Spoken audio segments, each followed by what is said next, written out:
Bismillahirrahmanirrahim. Assalamualaikum warahmatullahi wabarakatuh. Alhamdulillahilladzi hadana li hadza wa ma kunna linahtadiya laula an hadana Allah. Asyhadu an la ilaha illallah wahdahu la syarika lah wa asyhadu anna Muhammadan abduhu wa rasuluhu la nabiyya wa rasula ba'd. Amma ba'd. Alhamdulillah, senantiasa kita memanjatkan puji serta syukur kehadirat Allah Subhanahu wa taala atas segala nikmat dan karunia yang Allah berikan kepada kita, terlebih-lebih nikmat iman dan Islam, sehingga insyaallah sampai saat ini kita masih istiqomah menjalankan din Allah. Dan tak lupa salawat serta salam selalu tercurah kepada baginda Nabiullah Muhammad SAW serta para keluarga beliau dan para sahabat yang senantiasa mendakwahkan Islam, ya, sehingga Islam itu alhamdulillah sampai ke risalah Islam itu sampai kepada kita. Nah, pada kesempatan malam hari ini insyaallah kita lanjutkan lagi pembahasan kita, ya, di kitab Matan Agis Suja, masih di bab tentang taharah, dan kita masuk pada pembahasan ad-dibagh, ya, menyamak. Jadi untuk mengefektifkan waktu kita, saya langsung saja. Bismillahirrahmanirrahim. Qala al-mu'allif rahimahullahu ta'ala nafa'ana bi ulumi wa ulumina fi dharain sumamin. Ya, faslun fi bayani ma yadhuru bid-dibagh. Jadi penjelasan tentang hal-hal, ya, yang suci dengan cara disamak. Jadi apa saja yang suci dengan cara disamak. Wajudul maitati tadhuru bid-dibagh. Jadi kata beliau, ya, wajududu, jadi kulit maitati, kulit bangkai, kata beliau, ya, tadhuru bid-dibagh, itu suci, ya, dengan cara didibagh, maksudnya disamak. Jadi akan suci kalau dia disamak. Illa jildal kalbi wal khinzir wa ma tawallada minhuma aw min ahadihima. Kecuali, ya, kulit anjing dan kulit babi, ya, dan apa-apa yang lahir dari keduanya, atau yang lahir dari salah satu dari keduanya. Jadi kata beliau di sini adalah kulit bangkai itu bisa suci, ya, dengan didibagh. Nah, yang harus kita pahami pertama adalah tentu apa yang dimaksud dalam teks di sini al-mayyitat, ya. Yang dimaksud dengan bangkai di sini itu apa? Apakah sama dengan bangkai yang kita pahami dalam artian bangkai, ya, ini apa? Kalau dalam bahasa kita kan, dalam bahasa Indonesia itu bangkai itu adalah misalnya hewan yang sudah membusuk, ya, itu bangkai.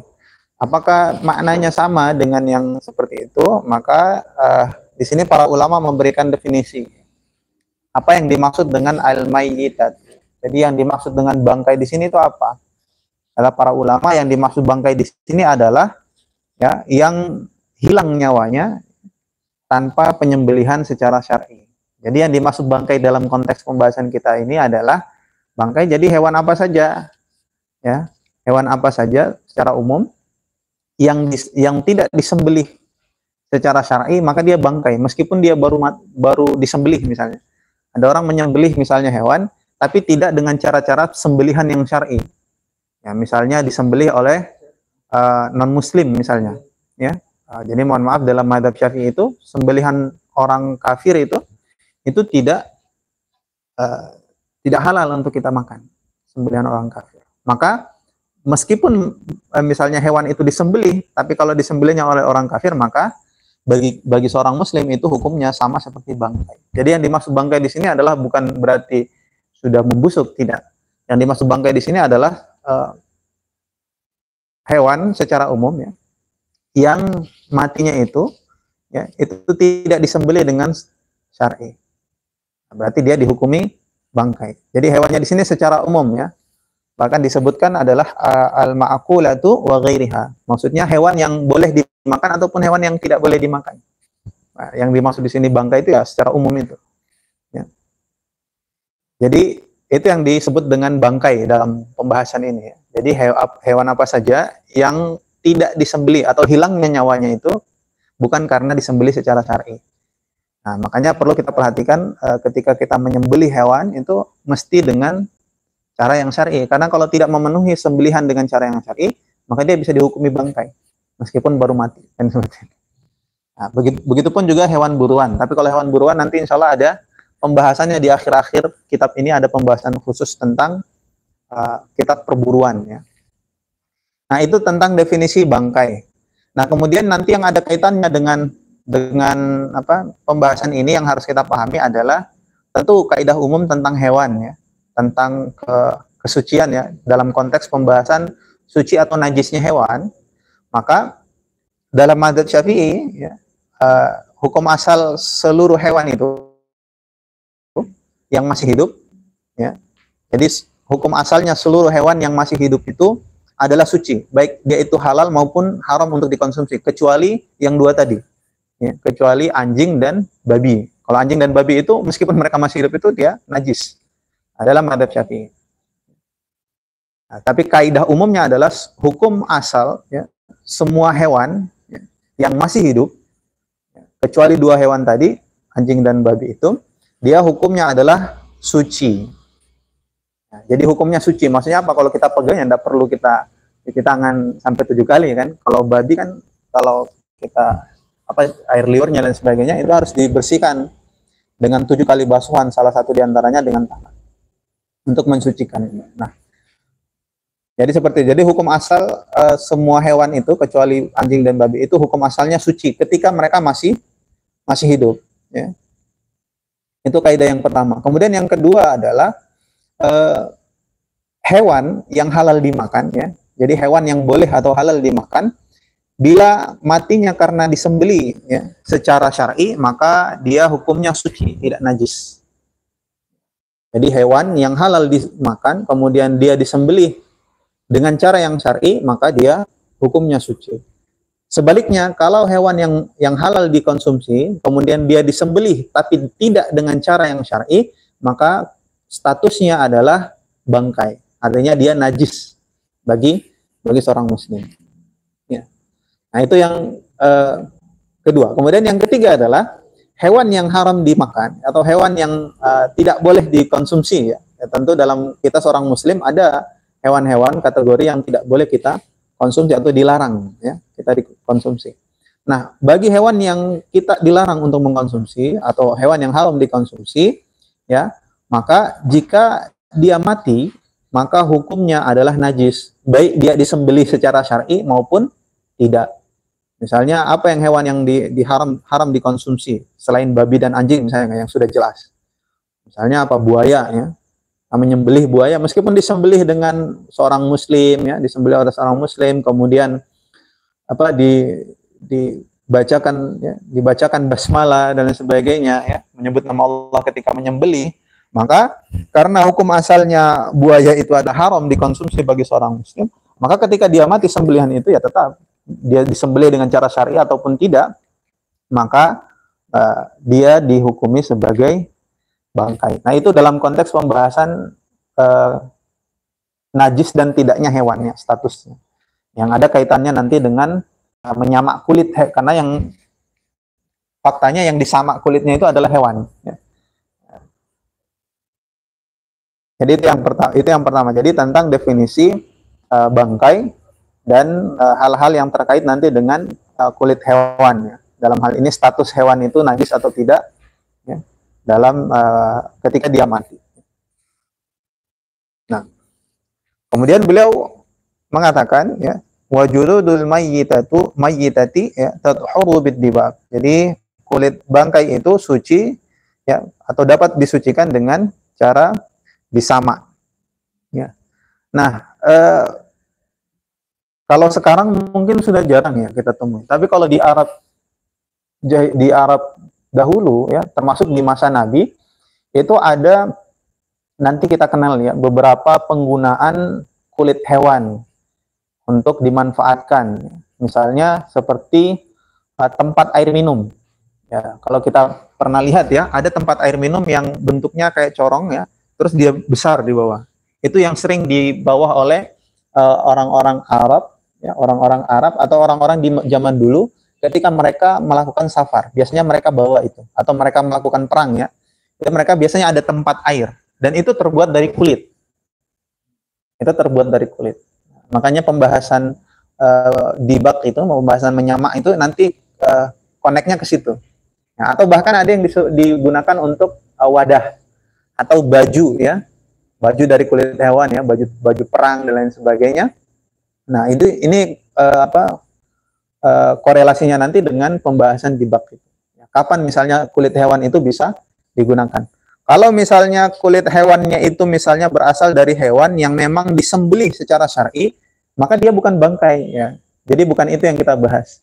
Jadi misalnya kalau kita ya sembelih hewan kurban misalnya sapi ya, kemudian kulitnya itu mau digunakan, mau dimanfaatkan, ya karena dia bukan berasal dari bangkai, maka kulitnya itu menjadi suci. Ya.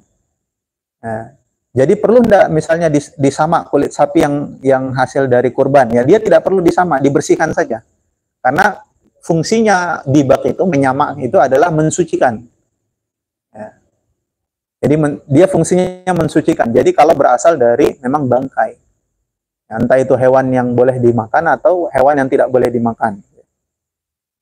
Jadi seperti itu. Nah kemudian tentang bagaimana cara menyamak atau dengan apa kita menggunakan apa yang kita gunakan untuk menyamak. Kalau dalam beberapa kitab klasik itu disebutkan misalnya seperti tawas ya. Kalau guru kami itu pernah menyebutkan tawas. Tawas itu bisa dijadikan sebagai alat untuk menyamak. Atau misalnya kalau dalam beberapa kitab madzhab Syafi'i itu bahkan disebutkan kotoran merpati. Ya Allah alam ya, saya belum dapat faktanya seperti apa, maksudnya apa kandungannya kan gitu. Tapi kaidah umumnya itu adalah hal atau alat yang bisa dipakai untuk menyamak adalah sesuatu yang sifatnya kesat, kemudian atau yang sifatnya asam. Nah, maka dari kaidah ini kemudian para ulama saat ini itu membolehkan menyamak ya kulit bangkai itu dengan misalnya zat kimia. Nah, yang penting dia sifatnya asam itu nanti kesat ya, jadi bisa membersihkan kemudian mensucikan. Ya bahkan disebutkan meskipun misalnya itu berasal dari yang najis, misalnya kan kayak kotoran hewan itu kan dalam madzhab Syafi'i dia najis umumnya, itu bisa dipakai, tetap bisa dipakai menyamak. Tapi tentu ketika selesai disamak dengan itu kemudian dicuci dengan air ya, dicuci dengan air. Atau menggunakan kalau di waktu kami kajian At-Tanbih itu disebutkan ada satu daun itu saya lupa namanya, itu bisa dipakai karena memang kandungannya dia kesat kalau dipakai untuk menyamak. Nah kemudian bagaimana misalnya dengan cukup kulitnya itu misalnya dijemur misalnya. Nah kalau misalnya dalam konteks pembahasan misalnya kalau kita ditanya ya, kalau konteksnya adalah misalnya kulitnya itu dari hewan kurban. Nah, ini kan asalnya sudah suci. Berarti mengeringkannya dengan terpaan matahari itu ya bukan dalam rangka untuk mensucikan karena memang sudah suci kan. Nah, tapi kalau pembahasannya adalah memang kulitnya bangkai misalnya, maka dalam madzhab Syafi'i itu tidak cukup kalau hanya kulitnya itu dijemur ya sampai kering betul misalnya. Nah, maka itu tidak cukup ya, atau tidak mencukupi untuk disebut sebagai dibak atau menyamak karena tidak memenuhi ya. Nah, kecuali setahu kami dalam madzhabnya Imam Abu Hanifah.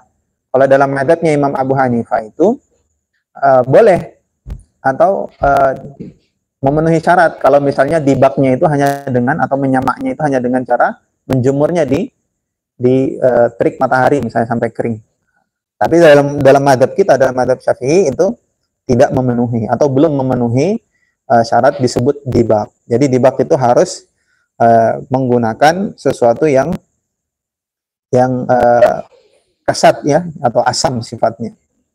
Ya.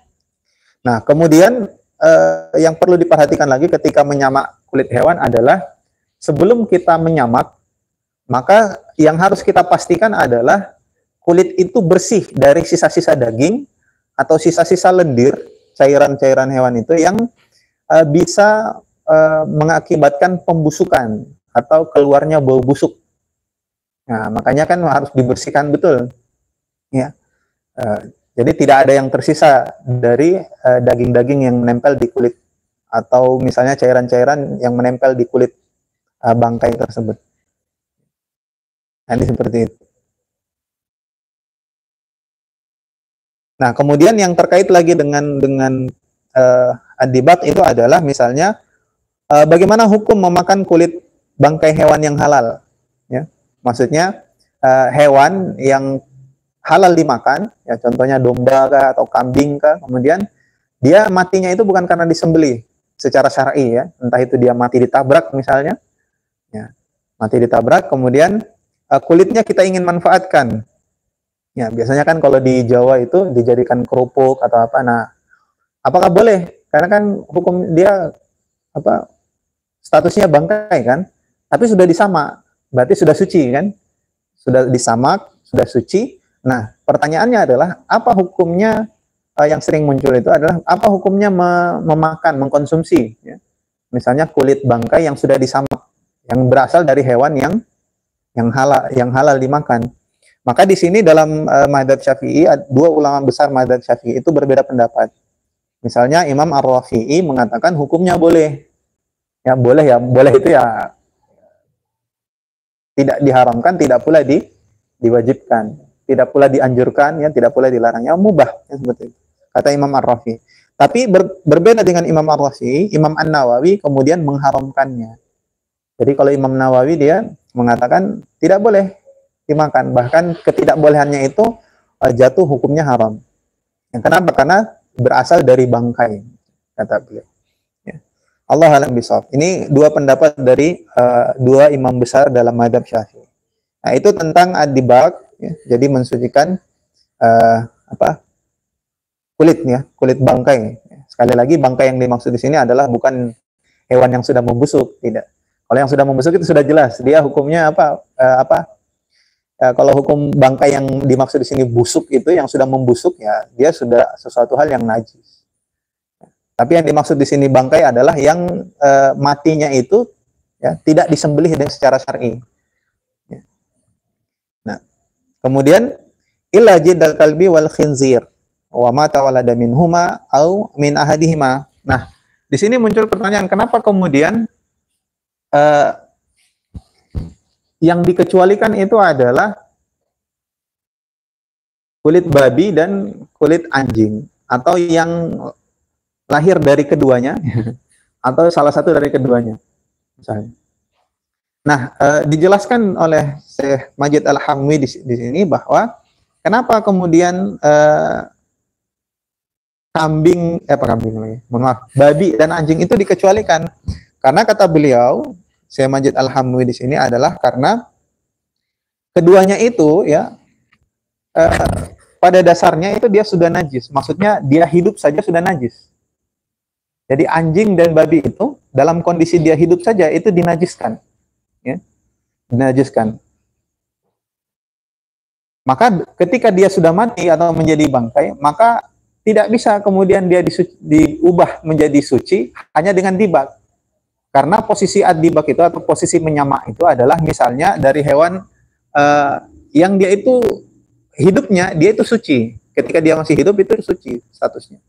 Kemudian dia mati kan menjadi bangkai kan. Ketika tidak disembelih dengan secara syar'i dia menjadi bangkai. Maka untuk mensucikan kulitnya itu dengan didibak. Jadi yang tadinya dia itu memang hidupnya suci, kemudian matinya itu kan menjadi bangkai, kemudian disamak. Nah, kalau babi sama anjing ya sudah hidupnya saya sudah dihukumi najis, dia masih hidup saya sudah dihukumi najis. Maka dengan dibak itu tidak mencukupi untuk mengubahnya menjadi suci misalnya dari status najisnya. Itu yang dijelaskan oleh Syekh Majid Al-Hamwi tentang dibak.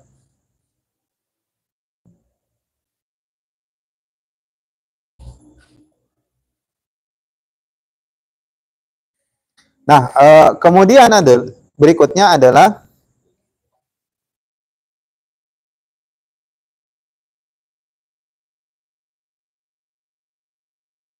Ya, kata beliau di sini qala al-muallif ya, wa azmu maitati wa sya'ruha najisun. Kata beliau ya, tulang dari bangkai itu wa sya'ruha, kemudian bulu atau rambutnya itu hukumnya najis.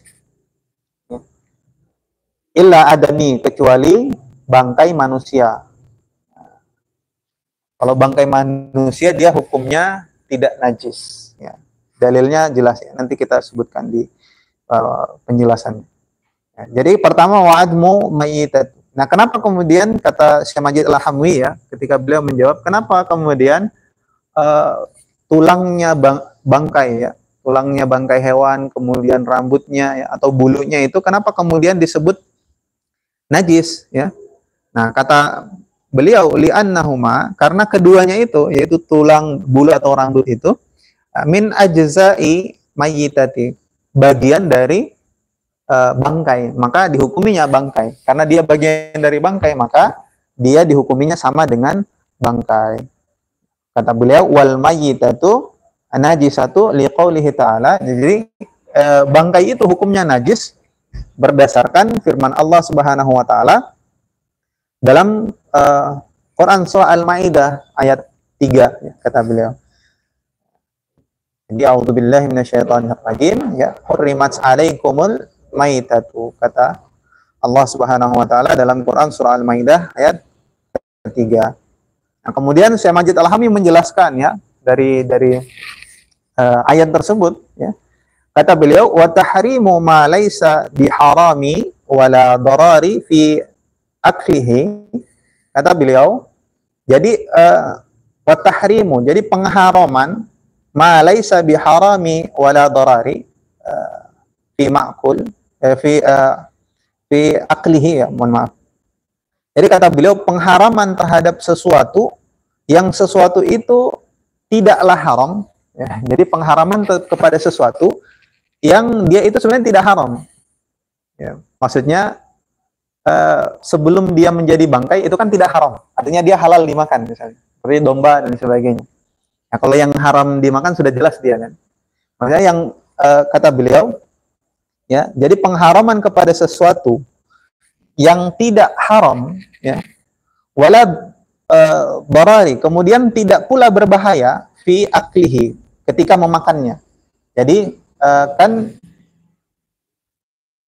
disebutkan dalam ayat itu bahwa diharamkan atas kalian itu bangkai. Bangkai yang dimaksud di sini kan umum, baik itu bangkai hewan yang halal dimakan ataupun bangkai hewan yang haram dimakan. Ya. Akan tetapi kan yang haram dimakan kan sudah jelas dia. Mau disembelih ataupun tidak disembelih, matinya dia tetap najis. Nah, maka yang dibahas di sini adalah yang halal, yang berasal dari hewan yang halal dimakan itu. Maka kata beliau, kalau kaidahnya ketika sesuatu itu diharamkan ya, atau pengharaman terhadap sesuatu yang sesuatu itu sebenarnya dia tidak haram, maksudnya waktu hidupnya dia tidak haram, yang tidak diharamkan seperti itu. Nah, kemudian tidak pula berbahaya ketika dikonsumsi ya, maka kata beliau ya, yadullu ala najasati, maka ini adalah yadullu dalil atau penunjukan bahwa penunjukan tentang kenajisan itu. Nah, jadi kalau ada sesuatu diharamkan, padahal sesungguhnya dia itu tidak haram sebelumnya, kemudian tidak pula berbahaya ketika dikonsumsi, maka ini menjadi dilalah atau menjadi penunjukan atau dalilnya ya, bahwa sesuatu itu memang najis. Nah, itu kaidahnya. Nah, jadi hewan misalnya kayak domba, ya, domba itu kan ketika mati tidak disembelih secara syar'i, itu kan disebut bangkai, meskipun dia baru mati. Disebut bangkai dalam konteks pembahasan kita. Maka dia ini dilarang oleh Allah dalam surah Al-Maidah ini, karena dia statusnya bangkai. Nah, di sini beliau katakan tadi. Jadi sesuatu pengharaman terhadap sesuatu yang padahal sesuatu itu dia tidak haram sebelumnya, maksudnya statusnya tidak haram, kemudian dia tidak pula berbahaya kalau dikonsumsi ya. Maka ini menjadi penunjukan dalil atau dalilnya bahwa sesuatu itu najis pada saat itu. Jadi statusnya jelas, kalau dia bangkai dia hukumnya najis. kata beliau. Nah, kemudian yang sering lagi muncul pertanyaan adalah tentang bagaimana statusnya potongan tubuh dari hewan. Kalau bagian dari bangkai kan sudah jelas dia hukumnya, tulang, ya, kemudian dagingnya, bulunya atau rambutnya, ya. Kalau sudah bangkai berarti hukumnya seperti bangkai. Nah, yang sering ditanyakan lagi nanti muncul adalah bagaimana statusnya potongan tubuh dari hewan yang masih hidup. Ya, misalnya ada hewan, ya, misalnya dia kena jerat atau apa, ya, mungkin pahanya terpotong misalnya. Nah, kemudian tapi hewannya masih hidup. Nah, bagaimana status potongan tubuhnya itu? Ya, misal kalau yang terpotong itu bagian ekornya bisa dibikin sop buntut misalnya.